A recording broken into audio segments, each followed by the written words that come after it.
이 가운데 윤석열 대통령이 국민통합위원회 1주년 성과 보고서에서 꺼낸 이야기가 이목을 끌고 있습니다. 먼저 들어보시죠. 오른쪽 날개는 앞으로 가려고 그러고 왼쪽 날개는 뒤로 가려고 그런다면 그 새는 날 수 없고 떨어지게 돼 있습니다.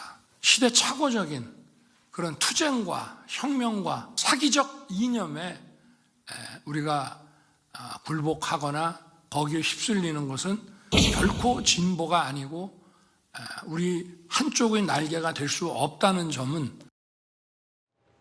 네, 보면요. 윤석열 대통령이 국민 통합을 강조하면서 새의 좌우 날개를 언급했는데 양지열 변호사님 어떤 의미로 얘기를 한 걸까요? 글쎄요. 윤 대통령 말씀하신 거는 해석하기가 참 어렵고 보는 사람에 따라서 해석이 좀 각각일 때가 좀 많죠. 좀 걱정스러운 부분이 사실 있습니다. 저 얘기 자체는 고 이영희 전 한양대 교수의 책에서 나온 얘기지 않습니까? 새가 좌우의 날개로 같이 날아야 된다는 얘기인 거고 네. 너무 양쪽으로 가게 되면 국가가 균형을 잃는다. 하지만 보수와 진보가 균형을 갖추고 함께 한 방향으로 갈 수 있도록 통합이 이루어져야 된다라는 얘기인데 그 말씀을 대통령이 인용을 하시면서 한쪽에 대해서 어찌 보면은 뭐 본인의 입장에서 봤을 때는 사기적인 어떤 이념을 내세우는 건 진보라고도 할 수가 없다. 그래서 왼쪽 날개로도 인정을 안 하겠다라고 말씀하신 것좀 들릴 수가 있거든요. 그러니까 지금 좀 전에 이제 대통령 지지율과 관련된 얘기도 나눴지만 대통령이 어찌 보면 대통령 국장과 관련해서 뭔가 좀 논란이 크게 될 만한 사안이 있을 때도 크게 떨어지지 않고 크게 올라가지도 않는 이유에 대해서 이렇게 보는 분들도 계세요. 워낙 국민들도 양쪽으로 나눠져 있기 때문에 어떤 하나의 잘잘못 가지고 갑자기 떨어지거나 갑자기 올라가지 않는다. 애초에 좀 고정된 숫자들이 그만큼 있다라고 하는데 그러면 지금 윤 대통령의 입장에 대해서 반대하는 숫자도 그만큼 많이 있다는 얘기거든요. 근데 그냥 우리 국민이 아니다라고까지 얘기를 하신 거라면 해석하기에 따라서 굉장히 걱정스러운 상황이죠.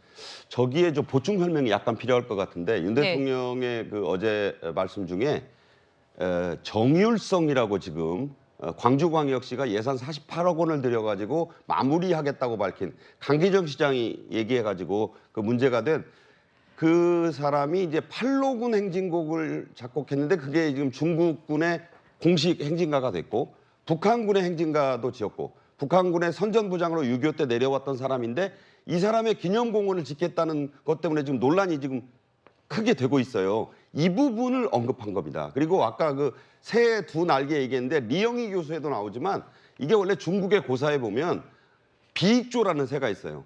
그래서 새가 두 마리인데 날개가 한쪽씩밖에 없어요. 이 새는 합쳐져야지만 똑바로 날 수 있는 새입니다. 네. 이게 결혼식 할 때 뭐 신랑 신부들한테 많이 들려주는 얘기인데 그런 의미를 떠나서 대통령은 현재 어떤 그 우리의 국가적 정체성과 이념을 부정하는 세력까지 기념공원을 만들려고 하는 그런 문제에 대한 문제 제기를 하면서 이 얘기를 했다는 점도 좀 생각해 볼 필요가 있어요. 네, 이런 가운데 또 논란이 되고 있는 게요. 육군사관학교에서 김자진, 홍범도를 비롯한 독립영웅 5명의 흉상을 철거한다. 이런 소식이 들려왔습니다. 최진봉 교수님, 네. 독립단체들 굉장히 반발하고 있는데 네. 이러면 흉상 철거 이유 뭘까요? 그러니까 뭐 이유를 처음에는 정확하게 얘기를 안 했어요. 역사의 한 부분만을 본관이 이렇게 얘기하다가 국방부 장관이 국회에 나와서 답변하는 과정에 그 이유를 밝혔는데 그 이유가 뭐냐면 공산당 입당 경력 그러니까 예컨대 이 누구냐면 지금 이 5분 중에 홍범도 장군을 얘기하는 것 같아요. 네. 공산주의 활동을 했던 전력이 있는 분을 저기에 이제 흉상을 만들어 놓으면 안 된다 이렇게 얘기를 하더라고요.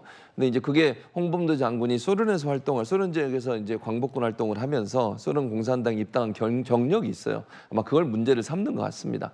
근데 저는 그 부분은 너무 지엽적인 하나의 과정만 본다고 생각해요. 예를 한번 들어볼게요. 우리나라 같은 경우도 북한에서 탈북해 오셔가지고 활동하시는 분들 많습니다. 심지어 국회의원도 하시잖아요. 네. 그걸 누가 뭐라고 합니까? 그분이 예전에 북한에서 김정일, 김일성을 위해서 일했고 활동했다고 그걸 문제 삼지 않잖아요. 그러니까 이게 예를 들어서 홍범도 장군이 그걸 계속 북한에 있으면서 김일성, 김정일에서 일하신 분도 아니고 소련에 있으면서 공산주의 경력, 공산당에 입당했다는 이유 하나만으로 그 이후에 그분이 했던 여러 가지 독립운동에 대한 문제까지도 다 없는 것처럼 얘기하는 것은 안 된다고 저는 보고 저 흉상을 저게 설립하는 게 그게 그렇게 큰 문제인가 하는 생각이 들어요. 독립군이 우리 국군의 어떤 모태라고 볼 수 있을 텐데 광복군 독립군 활동을 하면서 목숨을 바쳐서 국가를 지키고 국가를 되찾기 위해서 노력했던 분들의 그 업적을 생각한다고 하면 그분의 그 후 전력이 뭐 북한에 가서 계속 활동을 하지 않았다고 하면 그걸 가지고 문제 삼는 것은 지나친 해석이라는 생각이 듭니다. 네.